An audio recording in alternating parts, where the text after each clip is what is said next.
सभी को एक बार पुनः सादर नमस्कार। वैशेषिक दर्शन की भौतिकी पाठ्यक्रम के द्वितीय मॉड्यूल के दूसरे भाग में आप सभी का स्वागत एवं अभिनंदन। आज के इस मॉड्यूल में वैशेषिक दर्शन के नामकरण के विविध मतों तथा मान्यताओं की चर्चा करेंगे। तो चलिए प्रारंभ करते हैं। जगत के तत्वों की व्याख्या पर बल देने के कारण भारत के वस्तुवादी दर्शनों में वैशेषिक दर्शन का विशिष्ट महत्व है। वैशेषिक दर्शन में इसी परिदृश्यमान विश्व की सत्ता को वास्तविक मानकर उसकी व्याख्या करना ही श्रेयस्कर समझा है, जिसका आधार अनुभव की यथार्थता है और दृढ़ विश्वास है। बौद्ध ग्रंथों में जैसे मिलिंद प्रश्न, लंकावतार सूत्र, ललित विस्तार इत्यादि में वैशेषिक दर्शन का नामोल्लेख पाया जाता है। इन ग्रंथों में न्याय सिद्धांतों को भी वैशेषिक नाम से ही स्मरण किया गया है।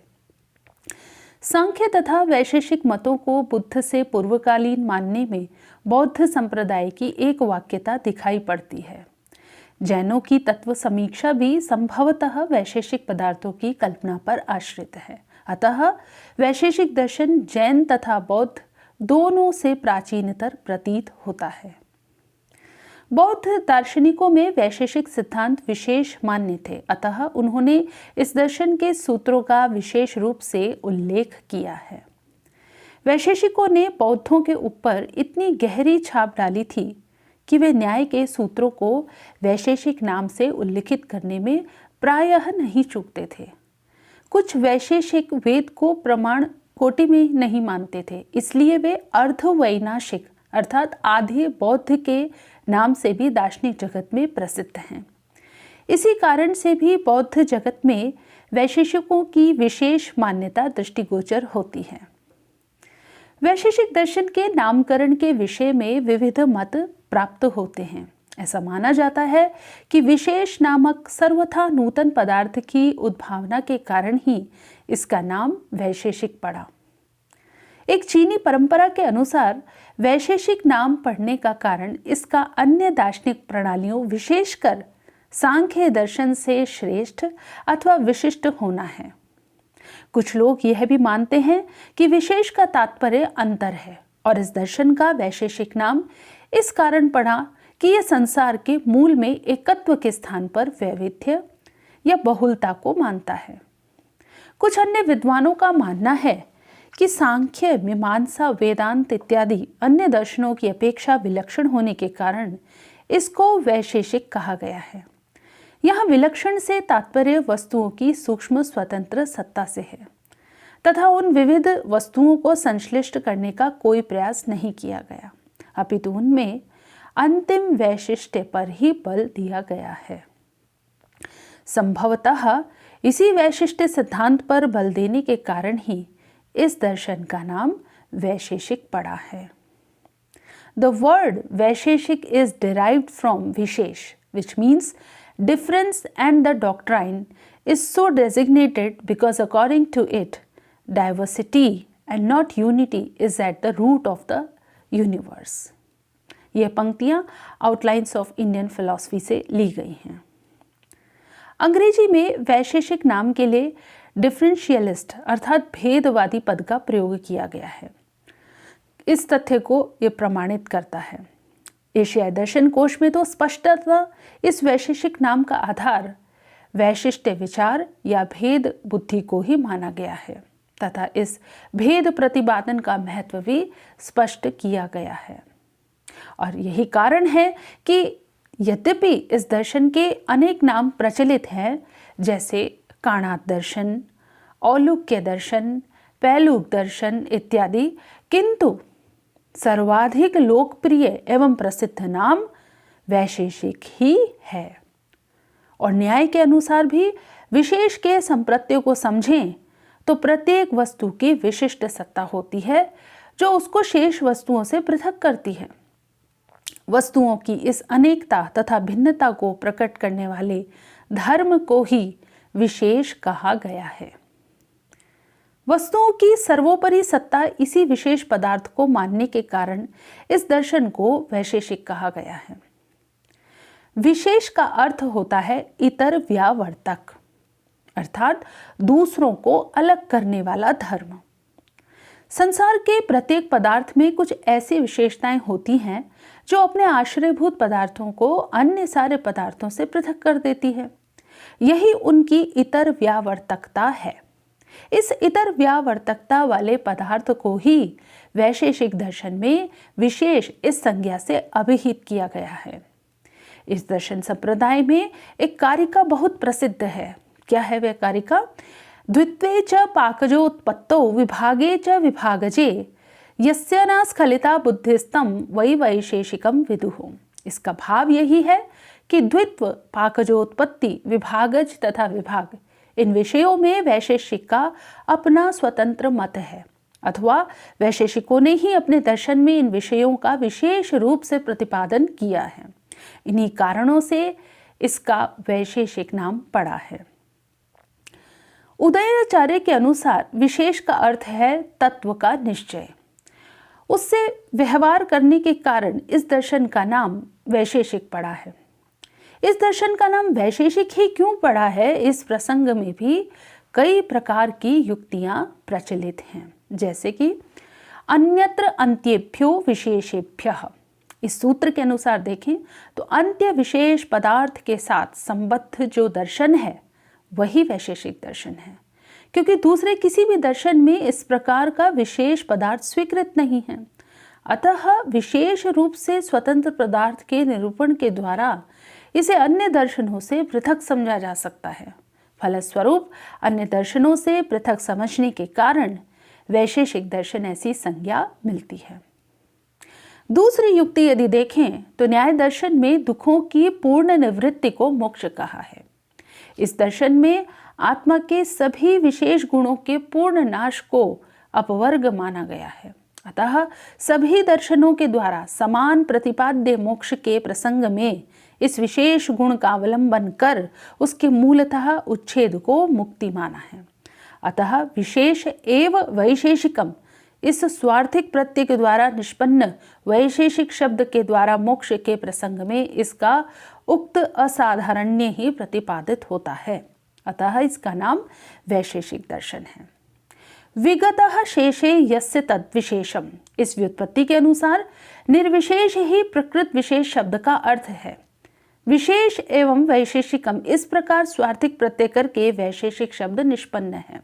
अर्थात नैयायिक आदि पदार्थों की षोडशादि संख्याओं को स्वीकार कर प्रमाण आदि जिन पदार्थों को स्वीकार किया गया है वे सभी वैशेषिकों से स्वीकृत 7 पदार्थों में ही निरवशेष होकर अंतर्भूत हो जाते हैं। कोई भी अंतर्भूत होने से अवशिष्ट नहीं करते। अतः इस दर्शन का नाम वैशेषिक दर्शन है। विशेषणम विशेषः, इस व्युत्पत्ति के अनुसार लक्षण, परीक्षा आदि के क्रम से पदार्थों का प्रतिपादन ही प्रकृत में विशेष पदार्थ का अभिप्रेत अर्थ है। उक्त प्रतिपादन रूप कार्य जिस शास्त्र के द्वारा हो वही वैशेषिक दर्शन है। इससे जगत के तथा पदार्थों के तत्व यथावत परिस्फुट नहीं होते। आत्म तत्व को समझने के लिए भी आत्मा के सजातीय और विजातीय दोनों प्रकार के पदार्थों का ज्ञान आवश्यक होता है। अतः आत्मा एवं अनेक सजातीय और विजातीय सभी पदार्थों की ओर से विशेष रूप से मुमुक्षुओं की दृष्टि आकृष्ट करने के कारण ही इस दर्शन का नाम वैशेषिक है। प्रकृत विशेष शब्द के भेद और विशेष नामक गुण दोनों ही अर्थ हैं। इन दोनों अर्थों के साथ जो दर्शन संबद्ध है वही वैशेषिक दर्शन है। वेदांत दर्शन के अनुसार आत्मा में भेद और विशेष गुण ये दोनों ही नहीं हैं, किंतु वैशेषिक दर्शन में आत्माओं में परस्पर भेद और ज्ञान, इच्छा, प्रवृत्ति, विशेष गुण दोनों ही स्वीकृत हैं। सांख्य दर्शन में आत्माओं में यद्यपि परस्पर भेद स्वीकृत है तथापि वे आत्मा में विशेष गुणों की सत्ता नहीं मानते। इसलिए आत्मा में उक्त भेद और विशेष गुण इन दोनों विशेषों का प्रतिपादन करते हुए महर्षि कणाद ने इसे इस नाम के द्वारा यह सूचित किया कि वेदांत और सांख्य दर्शन से गतार्थ है। विशेष शब्द का प्रयोग परमाणु अर्थों में भी होता है। वैशेषिक दर्शन परमाणुवाद का अर्थात एटॉमिक थ्योरी का प्रतिपादन करता है। इस दर्शन के अनुसार वस्तु की ऐसी अवस्था जिसे तोड़ा ना जा सके परमाणु कहलाती है। अर्थात किसी भी वस्तु का सूक्ष्माति सूक्ष्म कण जो चर्म चक्षुओं से साक्षात नहीं देखा जा सकता, इस परमाणु विशेष की चर्चा के कारण भी इस दर्शन का नाम वैशेषिक रखा गया है। कोश ग्रंथों के अनुसार देखें तो विशेष पद के अनेक अर्थ हो सकते हैं। क्या अर्थ हो सकते हैं वे? भेद, प्रकार, वैशिष्ट्य एवं उत्कर्ष इत्यादि। इसलिए वैशेषिक नाम के भी अनेक आधार बताए जा सकते हैं, किंतु सर्वाधिक प्रसिद्ध मत यही है, इस दर्शन का नाम वैशेषिक इसलिए पड़ा कि इसमें विशेष नामक एक नवीन पदार्थ की कल्पना की गई है जो नित्य पदार्थों एवं अनित्य पदार्थों के अंतिम तत्व परमाणुओं में रहता है और उनको एक दूसरे से व्यावृत करता है। न्याय लीलावतीकार सहित अधिकांश आधुनिक विद्वान जैसे डॉक्टर सर्वपल्ली राधाकृष्णन, डॉक्टर उई भीमाचार्य झलकीकार, सिन्हा, कालीपद तर्काचार्य, उदयवीर शास्त्री आदि इसी मत का समर्थन करते हैं। वैशेषिक दर्शन के प्रणेता महर्षि कणाद कहे जाते हैं और त्रिकोण कोश में इनका दूसरा नाम काश्यप मिलता है तथा किरणावली में उदयाचार्य ने इन्हें कश्यप मुनि का पुत्र बतलाया है। अतः इनका गोत्र नाम काश्यप होने में संदेह ही नहीं है। कणाद के अतिरिक्त इन्हें कणभुक, उलूक और औलुक्य भी कहा जाता है। इनके संबंध में कोई ऐतिहासिक सूचना तो उपलब्ध नहीं होती है तथा इसके संशोधन एवं परिष्कार की तिथि भी मात्र अनुमान का ही विषय है। शास्त्रों में इन्हें उलूक नाम से भी जाना जाता है, इसलिए इस दर्शन को कभी कभी औलुक्य दर्शन भी कहते हैं। व्योम शिवाचार्य के अनुसार फसल कटाई के अनंतर खेतों में जो बचे हुए अनाज के कण बिखरे रहते हैं, उन्हीं कणों को चुनकर खाने के कारण इनका नाम कणाद या कणभुक हो गया। कुछ लोग इनके परमाणुवाद के आधार पर उन्हें कणाद कहने के पक्ष में हैं। उनकी दृष्टि से कणाद शब्द की व्युत्पत्ति इस प्रकार हो सकती है: कणान अर्थात परमाणुन, अत्ति अर्थात खादति, सिद्धांतत्वेन आत्मसात करोति इति कणादः। औलुक्य दर्शन के संबंध में कई प्रकार की और भी बातें कही जाती हैं, किंतु इतना तो निश्चित है कि औलुक शब्द की निष्पत्ति उलूक यानी उल्लू नाम के पक्षी से हुई है।